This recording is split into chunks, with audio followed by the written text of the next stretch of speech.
दुनिया की दो सबसे बड़ी अर्थव्यवस्थाओं के बीच ट्रेड वॉर एक बार फिर तेज होता दिखाई दे रहा है। अमेरिका ने अब चीन की सप्लाई चेन को झटका देने के लिए एक बड़ा फैसला लिया है।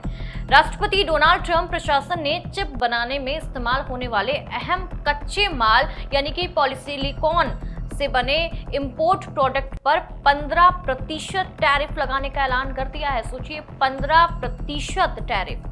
सवाल यह है कि आखिर पॉलीसिलिकॉन क्या है, अमेरिका ने ये कदम आखिर क्यों उठाया है और इसका जो असर है वो दुनिया के सेमीकंडक्टर और सोलर इंडस्ट्री पर भी कितना पड़ेगा। आइए इस पूरी खबर को विस्तार से समझाते हैं आपको। देखिए, अमेरिका और चीन के बीच चल रही आर्थिक टक्कर अब एक नए मोड़ पर पहुंच गई है। अमेरिका ने चीन की टेक्नोलॉजी और मैन्युफैक्चरिंग सप्लाई चेन को चुनौती देने के लिए पॉलीसिलिकॉन से बने इंपोर्ट प्रोडक्ट पर 15% टैरिफ लगाने का फैसला किया है। पॉलीसिलिकॉन एक बेहद शुद्ध सिलिकॉन मटेरियल होता है जिसका इस्तेमाल सेमीकंडक्टर चिप, सोलर पैनल और इलेक्ट्रॉनिक उपकरणों के निर्माण में किया जाता है और यही वजह है कि इसे आधुनिक टेक्नोलॉजी की रीढ़ माना जाता है, मतलब कि रीढ़ की हड्डी माना जाता है। दरअसल पिछले कई वर्षों में चीन पॉलीसिलिकॉन का दुनिया का सबसे बड़ा उत्पादक बनकर उभरा है।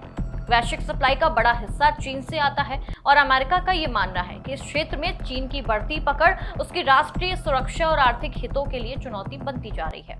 और इसी रणनीति के तहत अमेरिका ने चीन से आने वाले जो पॉलीसिलिकॉन है वो उस आधारित इंपोर्ट पर 15% टैरिफ लगाने का फैसला कर दिया।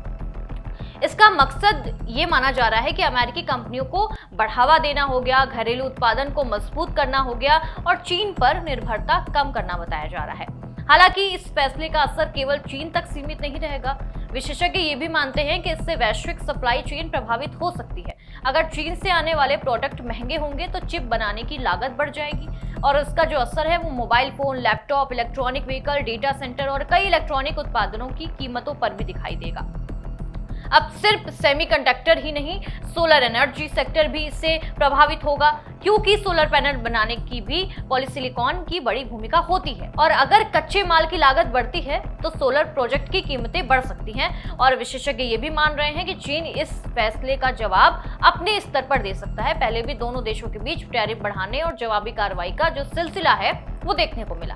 अब ऐसे में एक बार फिर ट्रेड वॉर तेज होने की आशंका जताई जाती है और अगर ऐसा होता है तो इसका जो असर है वो सिर्फ अमेरिका, चीन तक सीमित नहीं रहेगा बल्कि दुनिया की कई अर्थव्यवस्थाएं इसकी चपेट पे आ सकती हैं। वैश्विक बाजार, व्यापार, सप्लाई चेन, टेक्नोलॉजी सेक्टर पर इसका व्यापक प्रभाव देखने को मिलेगा। अब सबसे बड़ा सवाल क्या है? सवाल यह है, अमेरिका का ये कदम चीन की बढ़ती पकड़ को कमजोर कर पाएगा या फिर दोनों देशों के बीच आर्थिक तनाव और गहरा हो जाएगा। आने वाले दिनों में चीन की प्रतिक्रिया और वैश्विक बाजार की चाल इस पूरे घटनाक्रम की दिशा तय करेगी। फिलहाल अमेरिका के इस फैसले ने एक बार फिर ये साफ कर दिया है कि दुनिया की सबसे बड़ी आर्थिक ताकतों के बीच तकनीक और व्यापार की जंग अभी खत्म नहीं हुई है। और इस खबर पर आपकी क्या राय है, हमें कमेंट में जरूर बताइएगा। नमस्कार।